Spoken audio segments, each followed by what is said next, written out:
দেখবো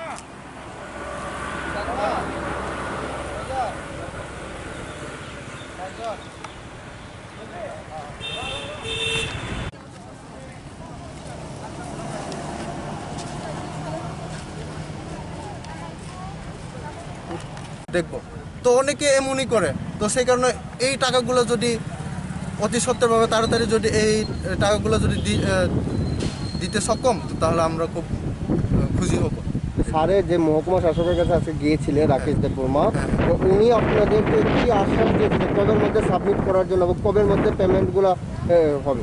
স্যার তো বলেছে আমাদেরকে যে তোমাদের তো এখন টাইম বেশি নেই, তো হয়তোবা অফিসিয়ালিভাবে 15 তারিখ অবধি তোমাদের যে টাইম, তো টাইমের মোতাবেক তোমরা যদি আজকের ভিতরে যদি তোমরা পারো জমা দিতে অনেকে, তো দিয়ে দাও। কতজন স্টুডেন্ট?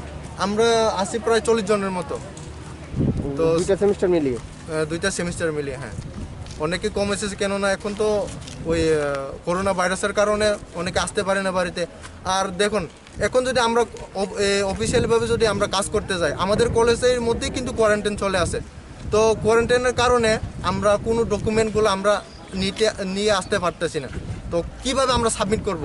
আর আমরা যদি এখন যদি অল ডকুমেন্ট যদি চাই, সব তো আমরা কলেজে জমা দিয়ে রাখছি, তো এটাকে আনতে হলে তো আমরা কি করতে হবে, কি অনেক ঝামেলা আছে। তো সেই কারণে আমাদেরকে তো হেনস্থ না করে, স্টুডেন্টদেরকে হেনস্থ না করে একটু চেষ্টা করলে ভালো। প্রিন্সিপাল স্যার, আপনাদের কলেজের প্রিন্সিপাল স্যারের সঙ্গে কি দেখা করেছিল বা কথাবার্তা বলেছিলেন? হ্যাঁ, স্যারের সাথে কথা বলেছিলাম। স্যার বলেছে এখন দেখো, এখন তো আমাদের কলেজে কোয়ারেন্টাইন আছে, তো এখন কিভাবে আমরা হার্ড কপিতে দিতে পারি, আর প্লাস এটা তো কলেজের সম্পদ, এটা আমরা দিতে পারবো না হার্ড কপি। স্যার আমাকে এটাই বলেছে, আশ্বাস দিয়েছে। প্রিন্সিপাল স্যারের নাম কি? স্যারের নাম দেবব্রত রায়। কবে কবে গিয়েছিল এবং কবে আশ্বাস দিয়েছে আপনাদের? আমরা আজকে ফোন করেছিলাম স্যারের সঙ্গে, তো স্যার বললো যে এইসব তো কলেজের দায়িত্বে থাকে ওই কাগজগুলা, তো আমরা এটা যদি হার্ড কপিটা যদি আমরা এসডিএম স্যারের সাথে দিয়ে দিই, তো আমাদের কাছে কি থাকবো, কি প্রমাণ থাকবো যে স্টুডেন্ট তারা এমন। তো সেই কইলো, তো এখন যদি আমাদেরকে নতুন করে যদি আমাদেরকে ইনকাম দিতে হয়, তাহলে তো একদিনের ব্যাপার না, এটা তো দেখতে দেখতে টাইমটা চলে যাবে, আর ওর বাইর করতে হবে, কি অনেক কিছু ঝামেলা আছে তহসিলে গিয়ে। তো এখন এটাই যে আমাদেরকে এত হেনস্থ না করে একটু তাড়াতাড়ি যদি কাজটা যদি কি হয় অন্যভাবে এটাই। जों फाइमानि कारण खासिनि स्कलारशिपनि बागै प्रब्लेम मानि बागै दा गेसिनि स्कलारशिपनि जों जे प्रब्लेम दंमानि ब गोदोंमोन नों हादो मता हिंगै थैमानि गे जों जे सामन खायगान थांगो अर सागो अमा हाइख्लालि दियो अर जा थांखे अमा हाइख्लालि दियो अमा खेमन सागै जों कक फेफेरै दङ दा स्कलारशिपनि बागै बबे जागायाव थांगा जों थांहा अमा आगरतलाव थांहा सिनि वाइफारो तिनि हिंखे अर जागायाव फालिथिगा हिंखे तिनि सारसं सावदो जों जदि अमता प्रब्लेम न नायनि हिंखे जों जे डिफेक्ट फाइमानि अमा हिनि जोंनो फर्म जमाराव फायदि हिनि सागो हिंखे बता जमाराव गा थांहानि गोबां मान प्रब्लेम दंगो बाक्स दंगो पासवर्ड मायफ बाक्स अमता प्रब्लेम हिंखे बर तेवाइसे साफिगो इनकाम रक जदि अर्डिनर माखे जानाय हिनि सागो हिंखे जों जे जों अमा स्कलारशिपनि जमाराव मानि बस जों जत कलेजाव मांनो रजाक हा हिंखे जों ताव बाहायका जागाराव फायनि बा सिनि गोबां मान प्रब्लेम दंगो इनकाम खायगान हिंखेबो आरो आरां नांखो अमता प्रब्लेम गोबां मान जों खालायथगिया हिंखे ताव सारसं जे जोंनो सामानि जों अमा जे कास्टा जे जों ताव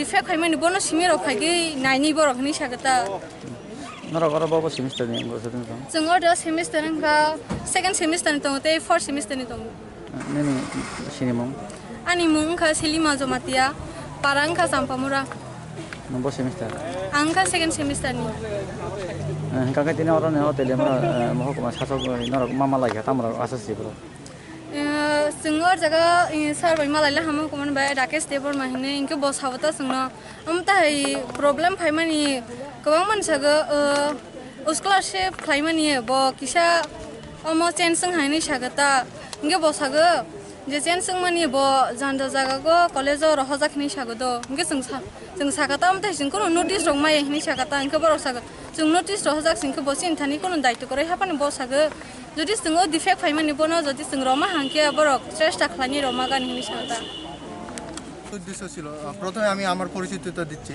তো যারা এই চ্যানেলটা দেখছেন বা আপনারা দেখেন তাদেরকে শ্রদ্ধা জ্ঞাপন করছি।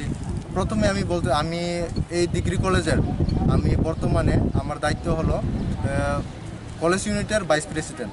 তো এর সাথে আমি আসলাম স্টুডেন্টদেরকে নিয়ে। তো ওদের অনেক সমস্যা আছে।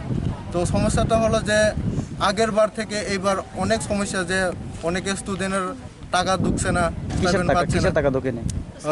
স্কলারশিপের টাকা ঢুকেনি।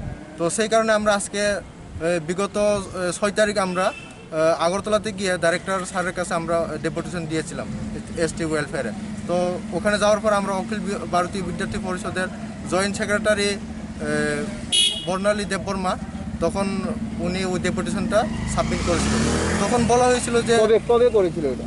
6 তারিখ সোমবারে। তো করার পরে আমরা স্টেট সেক্রেটারি সুরজ দাওয়া ছিল। তো করার পরে এখন আমরা সেদিন শুনলাম যে তোমরা 15 তারিখ অবধি টাইম দেওয়া হয়েছে আমাদের স্টুডেন্টকে। তো দেওয়ার স্বার্থেও এখনও লগ ইন করার পরে কোনো অফিসিয়ালিভাবে যে লগ ইন করার যে আপলোডটা এখনও আমরা ঠিকভাবে আমরা করতে পারছি না। তো তারপরে এখন আমরা আজকে স্যারের কাছে আসলাম, এসডিএম স্যারের কাছে। তো স্যারের সাথে তো দেখা করতে পারলাম না। তো রাখাল স্যার একটা আছে, রাকেশ স্যার নাকি জানো, সরি। তো রাকেশ স্যারের সাথে আমরা দেখা করলাম। তো দেখা করার পরে স্যারে কইলো যে তোমরা যে সমস্যাগুলা, তো এটা কলেজের যেগুলা তোমরা সাবমিট করছো, তোমরা কি এই আমরা মহকুমাতে জমা দিছো নি? তো আমরা কইলাম না স্যার, আমরা তো কলেজে জমা দিছি কাগজগুলা, কিন্তু আমরা আরেক কপি আমরা এতে দিছি না, এই এসডিএম অফিসে। তো তারা কইলে এটা তো তারা জানানো হয়েছে যে তোমরা ওই হার্ড কপিগুলো জমা দিতে। তো স্যার তারা আমরা ফোন করলাম, স্যারও কইলো যে আমরা কোনো মেল বা কোনো কিছু আসেনি। তো সেই কারণে আমরা আর কি করি। তো তারপরে আমরা কইলাম যে এখন আমরা কি করা যায়, এত স্টুডেন্ট আসলো, আশ্বাস তো দিতে লাগবো। কয়টা সেমিস্টারের স্টুডেন্ট এখানে? এখানে আজকে তো 4th সেমিস্টার আর 1st সেমিস্টার সব কি এসটি স্টুডেন্ট? ST student. মহকুমা শাসক আপনাদেরকে কিরকম কি আশ্বাস আশ্বাস দিয়েছে? দিয়েছে? স্যার তো স্যারের সাথে তো কথা হয়নি। তো রাকেশ স্যার বললো যে যেগুলো প্রবলেম আছে, ডিফেক্টেড আছে, ওই কাগজগুলোকে নিয়ে তোমরা সাবমিট করো, আমরা দেখছি কি করা যায়। কোথায় নিয়ে সাবমিট করার কথা বলেছিল? এই এসটি ওয়েলফেয়ারে মহকুমাতে। তো ডাইরেক্টর স্যারও বলেছিল সেদিন যে যার যার মহকুমাতে তোমরা গিয়ে ঠিক করতো। তো আজকে অবধি আমরা যেটা করেছি, কিন্তু হয়তো এখনো হয়নি। তো সেখানে আমরা দৃঢ় বিশ্বাস যে স্যার তারা যেন আমাদের এইগুলা দাবিগুলো দেখে। তো যদি না হয় পরবর্তী সময় আমরা মিনিস্টারের কাছেও যেতে বাধ্য হব। তো সেই কারণে এটাই। আপনার নাম? আমার নাম রঙ্গিন কলই, আপনি কি জানেন? আমি কলেজ ইউনিটের ভাইস প্রেসিডেন্ট। তো এখন আগামী দিনে কি আশ্বাস এবং কি বার্তা রাখবেন? আমি এতটুকুই বার্তা রাখতে চাই যে অনেক স্টুডেন্টের তো পরিবারে অনেক সব তো ফাইন্যান্সিয়ালভাবে সব কি না সক্ষম না। তো অনেকের বাড়িতে অনেক গরিব আছে। তো তারা ভাবে যে আমার মেয়ে স্কলারশিপ পেয়েছে, স্টাইপেন্ড পেয়েছে, আমি একটা ছাগলের বাচ্চা কিনে আমি ওটাকে কি করে অনেক কিছু টাকা